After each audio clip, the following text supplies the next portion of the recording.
Hello friends, welcome to smile talk paramedical channel.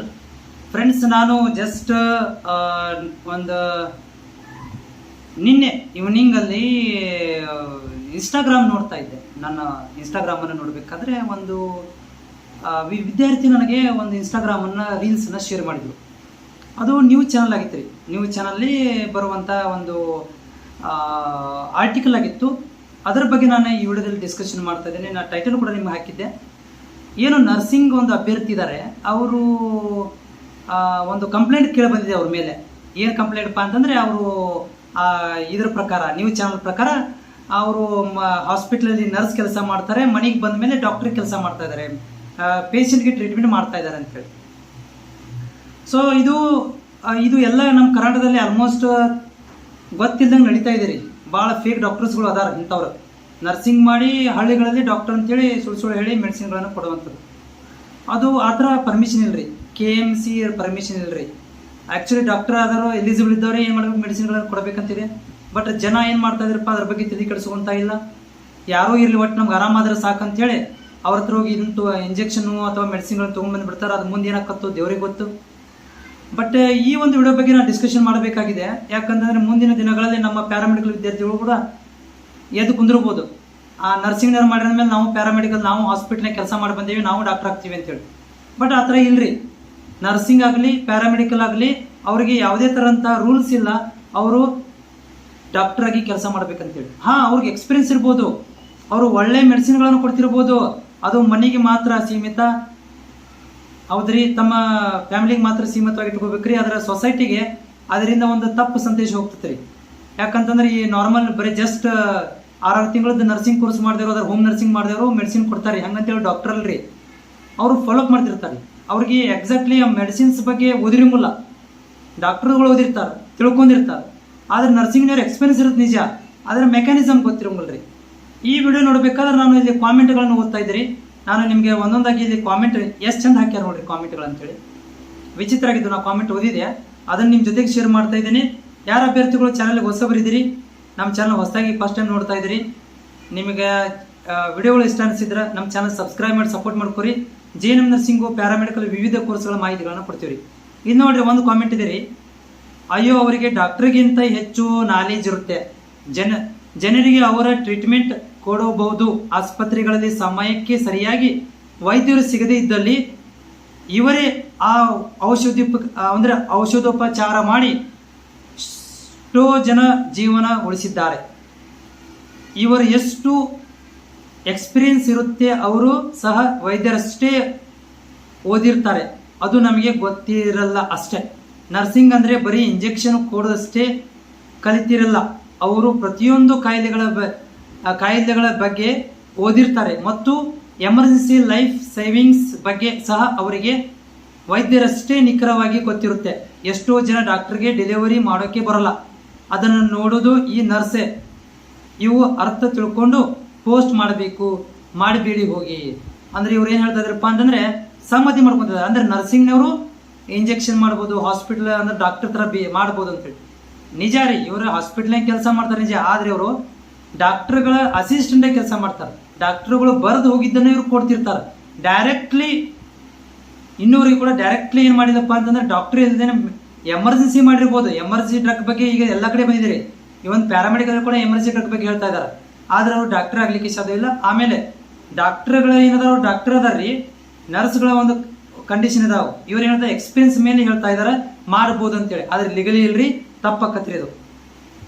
Next ಅಂದ್ರೆ and experience nurse is better than MBBS doctor. Okay, experience nurse MBBS ಡಾಕ್ಟರ್ಗಿಂತ better ಅಂತ ಹೇಳ್ತಾ ಇದ್ದಾರೆ. ಏನು ತಪ್ಪಿಲ್ಲ, ಅವರು ನರ್ಸ್ ಆಗಿ ಕೆಲಸ ಮಾಡುತ್ತಿದ್ದಾರೆ.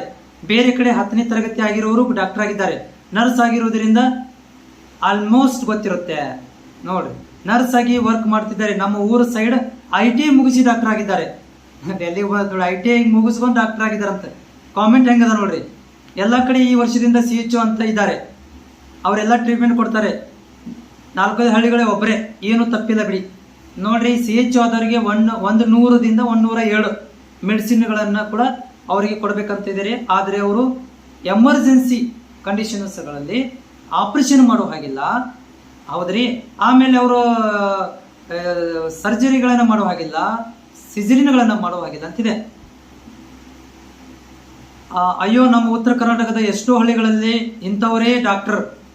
ಸಣ್ಣ ಪುಟ್ಟ ಜ್ವರ, ನೆಗಡಿ, ಕೆಮ್ಮು, ಗಾಯ ಅದೆಲ್ಲ ಅವರೇ ಸಾಕು. ಹೆಚ್ಚಿನ ಕಾಯಿಲೆ ಇದ್ದವರು ಅವ್ರ ಹತ್ತಿರ ಬರುವಷ್ಟು ಈ ಕಾಲದಲ್ಲಿ ದಡ್ಡರು ಯಾರೂ ಇಲ್ಲ ಬಿಡಿ.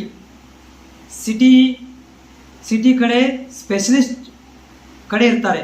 ಓಕೆ, ಇವ್ರು ಹೇಳ್ತಾ ಇದ್ದಾರೆ ಅಂತಂದ್ರೆ ನಮ್ಮ ನರ್ಸ್ಗಳ ದಡ್ಡ್ರೆ ಯಾರಿಲ್ಲ ಅಂತ ಹೇಳಿ ಹೇಳ್ತಾ ಇದ್ದಾರೆ. ಸಹಮತಿ ಮಾಡ್ಕೊಂತದ ಎಲ್ಲರೂ. BSc ನರ್ಸಿಂಗ್ ಮಾಡಿ ಕ್ಲಿನಿಕ್ ಮಾಡ್ಬೋದು ಅಂತ ಕೇಳ್ತಾ ಇದ್ದಾರೆ. ಓಕೆ, BSc ನರ್ಸಿಂಗ್ ಮಾಡಿ ಕ್ಲಿನಿಕ್ ಮಾಡ್ಬೋದು, ಇಲ್ಲಿಗಳಿದಿರಿ. ಆಲ್ರೆಡಿ ಅವ್ರ ಮೇಲೆ ಕಂಪ್ಲೇಂಟ್ ಆಗ್ತಾ ಇದೆ. ಪಾಪ ಎಕ್ಸ್ಪೀರಿಯನ್ಸ್ ಇದ್ದವ್ರಿಗೆ ಬಿಡ್ತಾ ಇಲ್ಲ.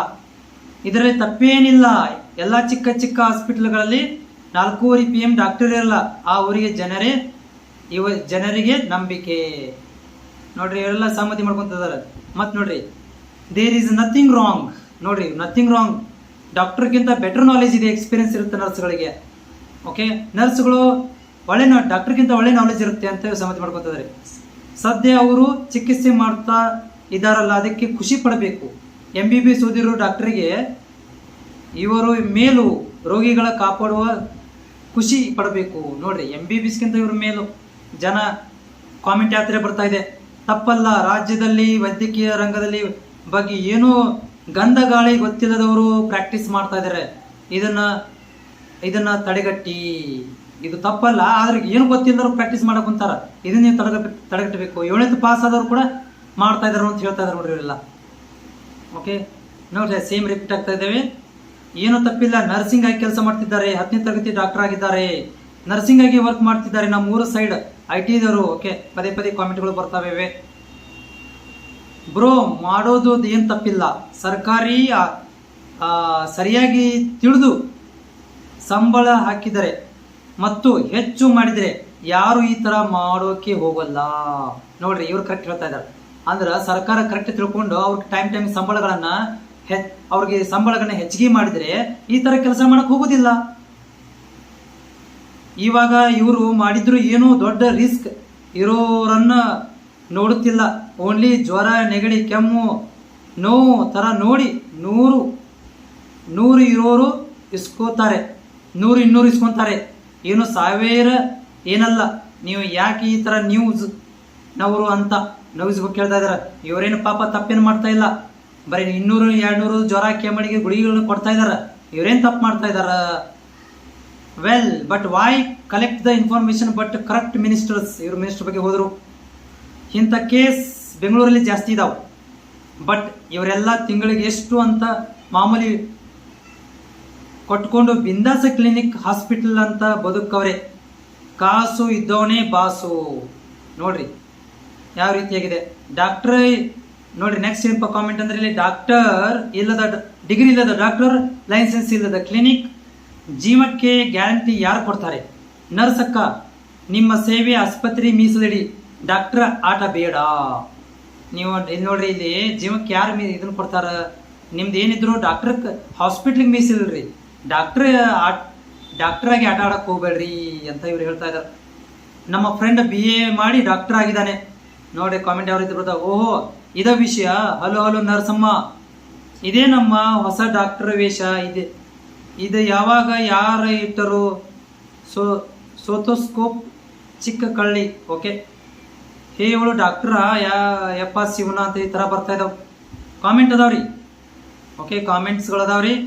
ನೋಡ್ರಿ, ನಾನು ಹೇಳೋದೇನಪ್ಪ ಅಂತಂದ್ರೆ, ಓಕೆ, ಯಾರು ಕೂಡ ಗೊತ್ತಿಲ್ಲದೆ ತಪ್ಪಾಗ್ತಾವ್ರಿ. ಆಮೇಲೆ ಗೊತ್ತಾಯ್ತಪ್ಪ ಅಂತಂದ್ರೆ ನಿಮ್ಮ ಮೇಲೆ ಆಕ್ಷನ್ ಆಗ್ತದ್ರಿ. ನಿಮ್ಮ ಮೇಲೆ ಏನು ಮಾಡ್ತಾರಪ್ಪ ಅಂತಂದ್ರೆ ಆಕ್ಷನ್ ತಗೊಂತಾರಿ. ಆಕ್ಷನ್ ಆಗಿ ನೀವೇನು ಮಾಡ್ತೀರಪ್ಪ ಅಂತಂದ್ರೆ ಜೀವನಕ್ಕೆ ಏನಕ್ಕೆ ರಿಸ್ಕ್ ಬೇಕ್ರಿ ಅನ್ನೋರಿ. ನಾನು ಹೇಳೋದೇನಪ್ಪ ಅಂತಂದ್ರೆ, ಇಲ್ಲಿ ಜೀವನಕ್ಕೆ ಯಾಕೆ ರಿಸ್ಕ್ ತಗೊಂತೀರಿ? ಜೀವನಕ್ಕೆ ರಿಸ್ಕ್ಗಳನ್ನು ತಗೊಳಕ್ ಹೋಗ್ಬೇಡ್ರಿ. ಓಕೆ, ಆಮೇಲೆ ಯಾರು ಕೂಡ ಈ ತರದಂತ ಒಂದು ಕೆಲಸಗಳನ್ನ ಮಾಡಕ್ ಹೋಗ್ಬೇಡ್ರಿ. ಆಮೇಲೆ ಇಲ್ಲಿಗಲ ಕೆಲಸಗಳನ್ನ ಮಾಡಕ್ ಹೋಗ್ಬೇಡ್ರಿ. ನೀವು ಒಳ್ಳೇದು ಮಾಡಕ್ ಕುಂತೀರಿ. ಈ ಡಾಕ್ಟರ್ ಅಮ್ಮ ಮಾಡ್ತಿರೋದು ಒಂದು ಒಳ್ಳೇದು ಅನುಕೂಲನ ಹೆಲ್ಪ್ ಮಾಡ್ತಾ ಇದಾರೆ ಅಂತೇಳಿ. ಆದ್ರೆ ಯಾರಿಗೆ ಗೊತ್ತಿರಿ ಅವ್ರು ಎಷ್ಟು ದುಡ್ಡು ತಗೊಂತಾರ ಅಂತೇಳಿ? ಮೋಸಲ್ರಿ. ಹೌದ್ರಿ. ಹಾಸ್ಪಿಟ್ಲಾಗಿನ ಮೆಡಿಸಿನ್ ತಗೊಂಡು ಮಾರಾಟ ಮಾಡ್ತಿದ್ರೆ ನಾವು ಇದಕ್ಕೆ ಸಪೋರ್ಟ್ ಮಾಡಕ್ ಹೋಗ್ಬಾರ್ದು. ಗೌರ್ಮೆಂಟ್ ಹಾಸ್ಪಿಟ್ಲಾಗಿಂದ ಮೆಡಿಸಿನ್ ಇವ್ರು ಗೌರ್ಮೆಂಟ್ ಹಾಸ್ಪಿಟ್ಲಾಗ ಕೆಲಸ ಮಾಡ್ತಾರೆ. ಇವರು ಗೌರ್ಮೆಂಟ್ ಹಾಸ್ಪಿಟ್ಲಾಗ ಇರುವಂಥ ಇಂಜೆಕ್ಷನ್ ಮೆಡಿಸಿನ್ ತಗೊಂಬಂದು ಮಾರಾಟ ಮಾಡ್ತಾ ಇದ್ರೆ ತಪ್ಪಲ್ರಿ, ಹೌದಾ? ಅದು ನಾನು ಇದಕ್ಕೆ ಒಪ್ಕೊಳಕ್ಕೆ ಹೋಗೋದಿಲ್ಲ ರೀ. ಅವ್ರು ಮಾಡ್ತಿರೋದು ಕರೆಕ್ಟ್ ನಂಗಲ್ಲ, ಯಾಕಂದ್ರೆ ಇಲ್ಲಿಗಲಿ ಕೆಲಸ ಇದೆ ಇದು. ಓಕೆ, ಇದನ್ನ ಯಾಕೆ ವಿಡಿಯೋ ಮಾಡಿ ನಿಮ್ಗೆ ಶೇರ್ ಮಾಡ್ತಿದ್ದೀನಪ್ಪ ಅಂತಂದ್ರೆ, ಈ ಥರ ನಿಮ್ಮ ಸರೌಂಡಿಂಗಲ್ಲಿ ಇದ್ದಾಗ ಅವ್ರಿಗೆ ಸಪೋರ್ಟ್ ಮಾಡೋದಕ್ಕಿಂತ ಅವ್ರಿಗೆ ಅವೇರ್ ಮಾಡ್ಬೇಕ್ರಿ. ನೋಡ್ರಿ, ನೀವು ನರ್ಸ್ ಕೆಲಸ ಮಾಡಿರಿ, ನಿಜ ಆಯ್ತ್ರಿ, ಟ್ರೀಟ್ಮೆಂಟ್ ತೊಗೊಳಕ್ ಹೋಗ್ಬೇಡ್ರಿ, ಡಾಕ್ಟರ್ನ ಹೋಗ್ಬೇಡಿ, ಎಲ್ಲರೂ ಡಾಕ್ಟರ್ನ ಹೋಗ್ಬೇಡಿ. ನೋಡಿ ಕಾಮೆಂಟ್ ಓದಿದ್ನಾಗ BA ಆದರೂ ಡಾಕ್ಟರ್ ಆಗ್ಯಾರ, 7th ಪಾಸ್ ಆದರೂ ಡಾಕ್ಟರ್ ಆಗಿದ್ದಾರೆ, 10th ಪಾಸ್ ಆದರೂ ಡಾಕ್ಟರ್ ಆಗಿದ್ದಾರೆ ಅಂತ ಹೇಳಿ ಹಳ್ಳಿಗಳಲ್ಲಿ ಇದು ನಡೆಯಾಕುಂತತ್ರಿ. ಇದೆಲ್ಲ ನಡೆಯಾಕುಂತತ್ರಿ. ಇವನ್ನೆಲ್ಲಾನು ನೀವೇನು ಮಾಡ್ಬೇಕು, ಇದರಿಂದ ಬಲಿಪಶು ಆಗ್ಬಾರ್ದು, ಮುಗ್ಧರ ಬಲಿಪಶು ಆಗ್ಬಾರ್ದು. ಅವ್ರು ಗೊತ್ತಿರೋದಿಲ್ರಿ, ಎಕ್ಸ್ಪೀರಿಯನ್ಸ್ ಇರ್ಬೋದು, ಆದರೆ ಸರಿಯಾಗಿ ಓದಿರಂಗಿಲ್ಲ ಅವರು. ಓಕೆ, ಮತ್ತೇನು ಏನಿಲ್ರಿ. Thank you so much.